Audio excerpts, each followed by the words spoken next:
सबसे पहले मोदी जी के समय में ही वन नेशन वन टैक्स की अवधारणा हुई और उस समय भी हमारे विरोधी दल जीएसटी को लेकर के बहुत सारे आंदोलन वो करते थे, विरोध करते थे।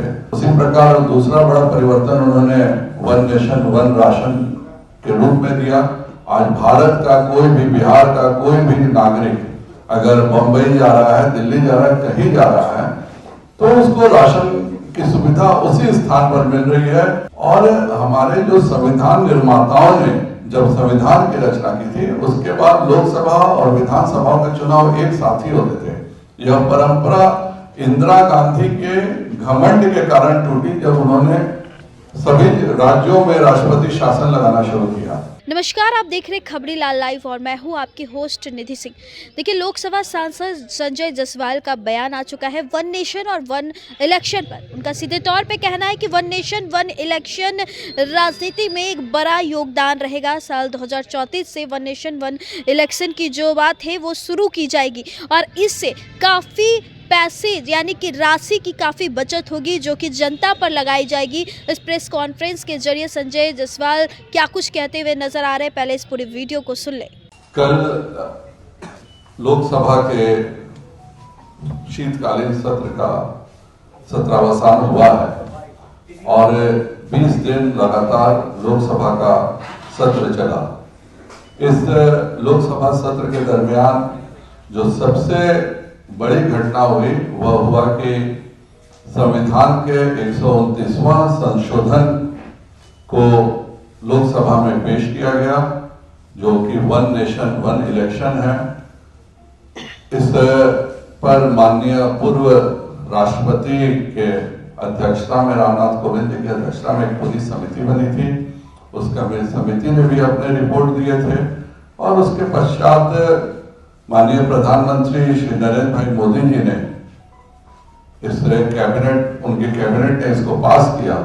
यह इस देश का ऐतिहासिक परिवर्तनशील बजट, परिवर्तनशील फैसला सबसे पहले मोदी जी के समय में ही वन नेशन वन टैक्स की अवधारणा हुई और उस समय भी हमारे विरोधी दल जीएसटी को लेकर के बहुत सारे आंदोलन वो करते थे, विरोध करते थे। आज हकीकत यह है कि जीएसटी लगने के कारण विकास भी तीव्र गति से हो रहा है।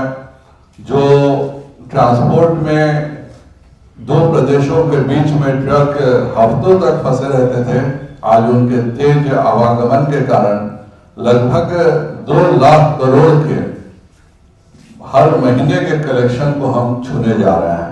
उसी प्रकार दूसरा बड़ा परिवर्तन उन्होंने वन नेशन वन राशन के रूप में दिया। आज भारत का कोई भी, बिहार का कोई भी नागरिक अगर बंबई जा रहा है, दिल्ली जा रहा है, कहीं जा रहा है तो उसको राशन की सुविधा उसी स्थान पर मिल रही है। यह मोदी जी का फैसला था। और यह जो वन नेशन वन इलेक्शन का भी आया है, मैं सभी अपने राजनीतिक दलों से अनुरोध करूंगा कि इस पर जेपीसी बनी है और जेपीसी में सभी अपने विचार प्रकट करें, पर खुले दिल से इसके बारे में हर दल को विचार करना चाहिए। यह अपने आप में एक बहुत बड़ा संशोधन है और हमारे जो संविधान निर्माताओं ने जब संविधान की रचना की थी उसके बाद लोकसभा और विधानसभा के चुनाव एक साथ ही होते थे। यह परंपरा इंदिरा गांधी के घमंड के कारण टूटी जब उन्होंने सभी राज्यों में राष्ट्रपति शासन लगाना शुरू किया। आज इस देश में लगातार लॉ कमीशन 1999 में, 2015 में, 2018 में 3 बार लॉ कमीशन का रिकमेंडेशन आ चुका है कि वन नेशन वन इलेक्शन होना चाहिए। भारत के संविधान में आर्टिकल 327 के माध्यम से संसद को यह अधिकार भी दिया गया है कि वह न केवल लोकसभा के चुनाव बल्कि राज्यों के चुनाव पर भी निर्णय ले सकता है। और यह एक कॉन्स्टिट्यूशनल अमेंडमेंट संसद के आर्टिकल 368 के तहत इसको किया भी जा सकता है। बहुत सारे भ्रांतियां इस पर फैलाई जा रही हैं कि कैसे होगा, किस तरह से होगा। तो आज पहली बार एक जेपीसी बनी है। साधारणतः जेपीसी में 31 सदस्य होते थे। इस बार 39 सदस्यों को जेपीसी में रखा गया, जिसके कारण सभी दलों का रिप्रेजेंटेशन ज्वाइंट पार्लियामेंट्री कमेटी में रहे। और इससे पहले इससे बड़ी भी जेपीसी बन चुकी है, जब केंद्र सरकार और राज्य सरकारों के बीच क्या समन्वय होना चाहिए, कैसे डिस्ट्रीब्यूशन होना चाहिए, उसमें 51 सदस्यीय जेपीसी बनी थी।